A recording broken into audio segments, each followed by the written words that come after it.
Good afternoon. I'm Mayor Tom Beard. I'm joined by Commissioner Jeanette Kowalik from our Health Department, as well as other representatives of our Health Department who have all been working very hard on the potential, and I use my words carefully, the potential of coronavirus coming to Wisconsin and coming to our community. I think most of us are probably aware of this issue from a global perspective. There are now 83,867 confirmed cases globally, 2,867 deaths, total recovered 36,686.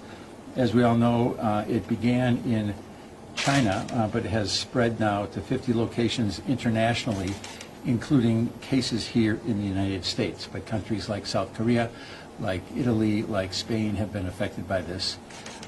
I am very pleased to say that currently no one in the city of Milwaukee has this disease that we know of. In fact, currently there are no persons under investigation in the city of Milwaukee. So that's very, very good news.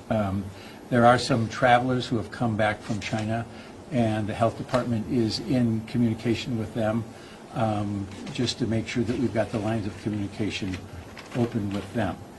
But as we also know, the CDC and other health officials have warned the American public that this is coming to the United States, and we want to make sure we are doing everything we can to be prepared for this. At this time, the risk of getting the disease is low to the American public. However, it's important to continue to take precautions against other circulating respiratory pathogens, such as the flu, during this time. And if there's one message that I can give the public, in addition to the fact that we are working very closely with the state and the federal government, is this is a time for our residents and citizens to take whatever actions they can to prepare themselves and make sure that they're doing what they can so that they do not contract the disease. And some of this is very basic stuff, like washing your hands thoroughly and making sure that you are taking care of some of those very common sense steps that one would take in dealing with any respiratory disease, that we're covering our mouths when we cough. All the stuff that we learned in kindergarten is to be applied now in a major league way. As a community, we do need to be vigilant against fear and anxiety around the virus that can lead to social stigma towards Chinese or other Asian Americans. Stigma hurts everyone by creating more fear or anger towards ordinary people instead of the disease that is causing the problem. And so we would ask people to be respectful and treat others as we want to be treated as well. The other major message that I have is that our health department, and the commissioner will talk about this more, is in daily contact with both the state officials and federal officials so that we are preparing. And again, preparation is extremely important in the hopes that all this preparation leads to nothing. And what I mean by that is, obviously, our first hope is that it never reaches here.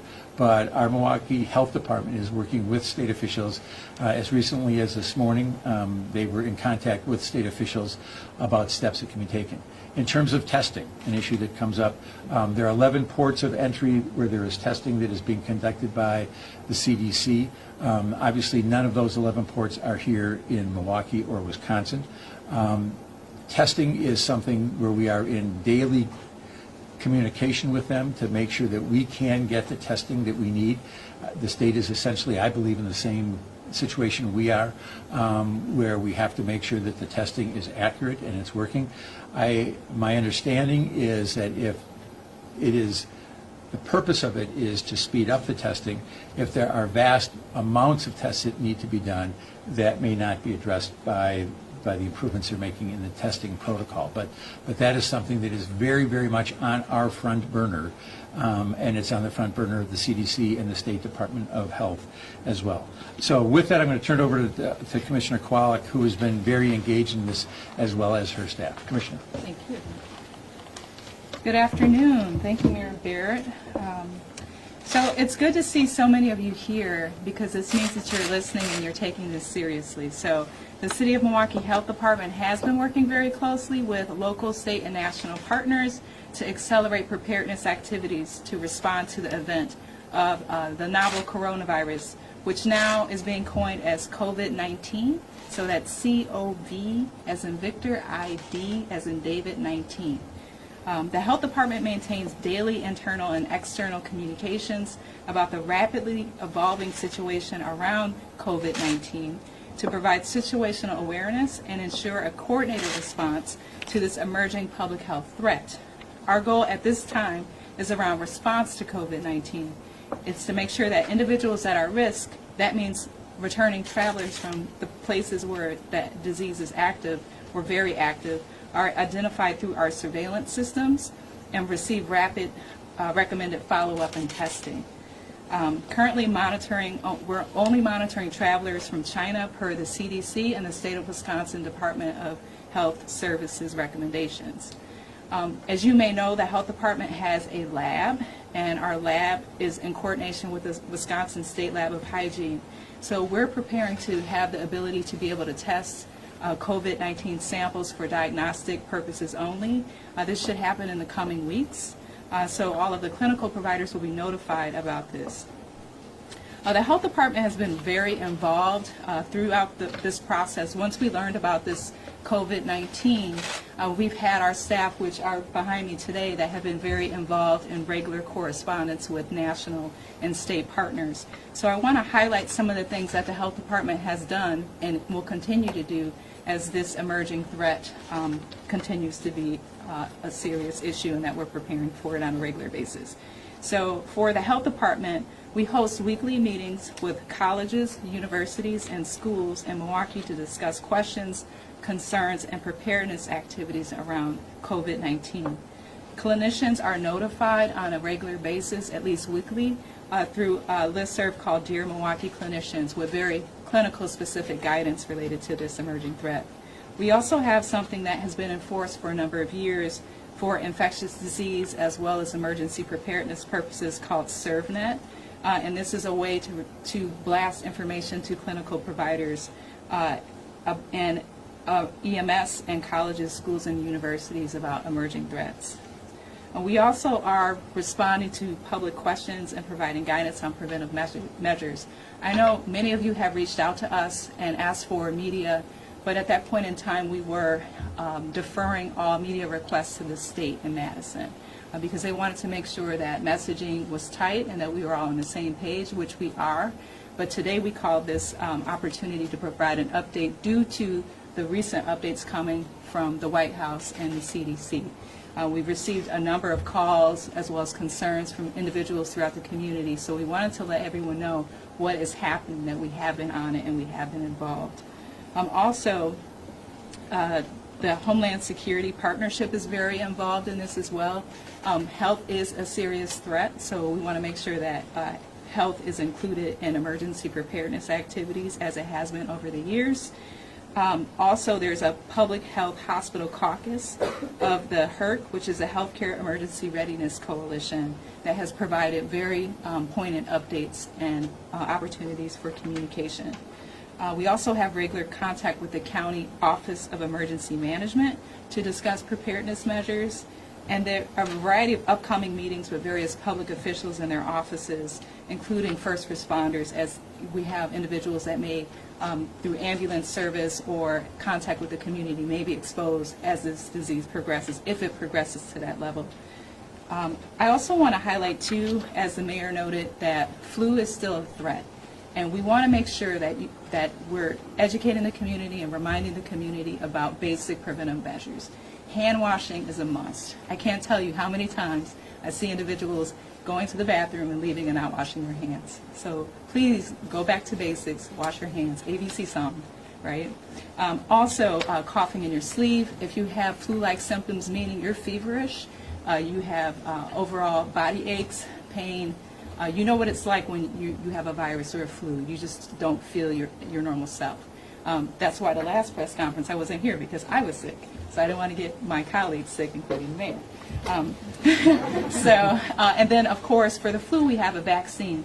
The vaccine, right now, the two strains that are mainly circulating, the H1N1, which was also known as the swine flu when it was initially launched, is one of those strains that's going around. So you know that came about in 2009, and it's still circulating. So that's why, as public health professionals, we want to encourage vaccination. As COVID-19 evolves, eventually there should be some vaccine at some point, but vaccine development takes some time. There's also no antivirals at this point in time for COVID-19, but there are for flu. So definitely take precautions once those flu-like symptoms start and get access to some antiviral medications if possible. So at this point in time, I also want to highlight that we are not limiting public gatherings, but as this disease, or if this disease progresses to that level, we would be issuing some limitations on public gatherings, so that would come from our office. So stay tuned for more developments. We want to make sure that we're available to answer any questions related to COVID-19 and flu. Commissioner, how many people are being monitored right now in the city? 4. 4. Have they been tested?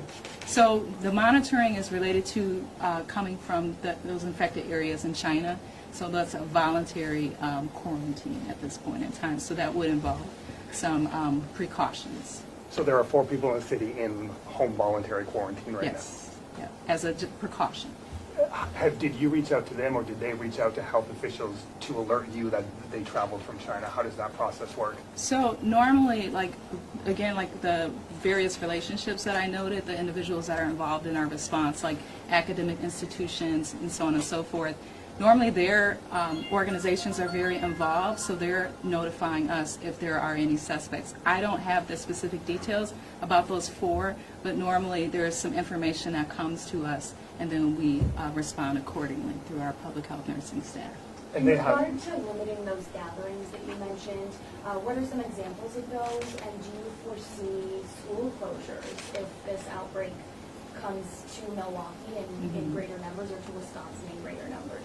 So normally when it comes to disease control, when you have a novel situation or emerging threat where there's a high infectious rate and that, that it's spreading very quickly, limiting public gatherings is a measure that we can use, such as congregating at churches or places of worship, various athletic events, any opportunity for people to be together in somewhat of a closed space creates an opportunity for transmission, because people are in a room like us right now. We're breathing the same air. So it's something that we would do, but we would not do prematurely or create hysteria or anything like that. It's based off of science and best public health practice on how we get to that point of issuing orders of that nature. And let me emphasize that again, that we are not anywhere close to that. We are following the scientists very carefully and the healthcare professionals. That's why we're doing all this communication. That's why we're doing all this monitoring. But I don't want this to be a fear-producing conversation right now. Yeah, thank you. And has Wisconsin received the test kits yet, or are you still waiting for that from the CDC? And when do you know? So as far as the Milwaukee Health Department, we have not yet, but we will be receiving some soon, to my knowledge. And I think the state's in the same situation. That's my understanding. is there a difference between the kits the CDC are sending? I know there's some being privately manufactured as well. Do you have a position on what kits you use, or is that all up to the CDC? We normally look at the federal guidance on testing as far as what is recommended, so that's what we go by. I don't know if there's anything that you want to add. Okay. Those 4 people, have they shown any symptoms, and have they been tested yet? I don't have that level of information, but we can. When we get there, we will release it. Do you know where they were in China? Do you know if they were in Wuhan or where? I don't have that level of information. We can take one more question. Mayor, pardon me for asking this, but do we have any more information about Anthony Farrell's motives in the shooting at Wilson Court? Let me discuss a little bit of that when we're done with this, okay? Is there any other question, one more question on this? Yeah, earlier today it was reported that Russian delegates have withdrawn from the American Cup gymnastics event that's supposed to be held at Pfizer Forum next week. Have you guys had any other communication from other big events that are in Milwaukee that draw international travelers about coronavirus, or deciding to not make a trip to Milwaukee just as a precaution?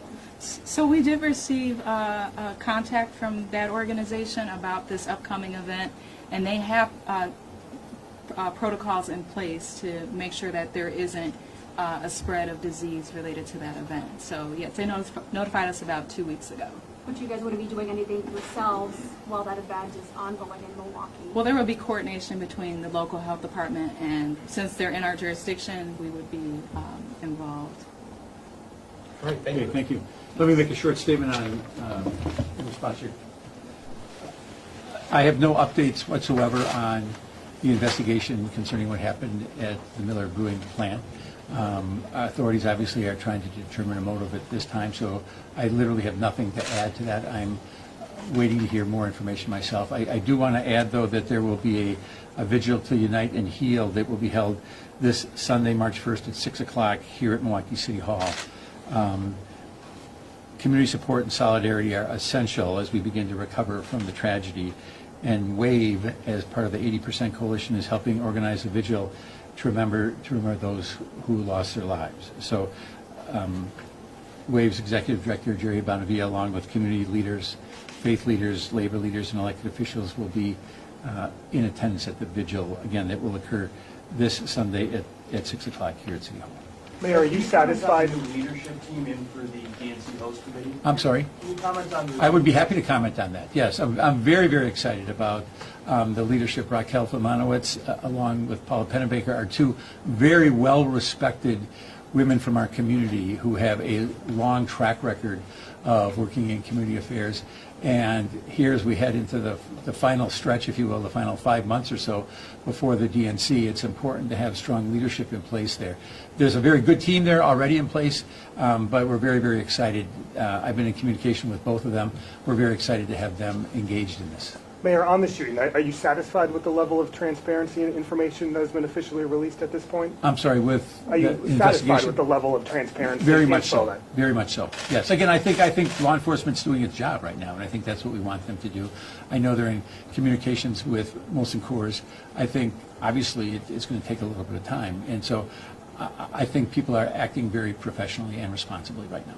Quickly about the vigil, do you see this being, a way to help the community heal, coming together on something? That certainly is my hope, that this will help the community heal. The Miller family has been a big part of Milwaukee for 165 years, and they've been there for us, and I think it's important for us to be there for them. That was the last question.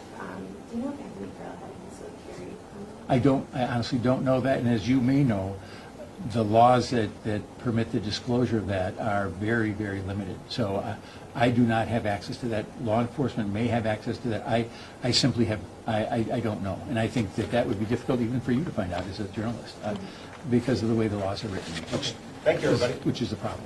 Okay? Thank you all very, very much.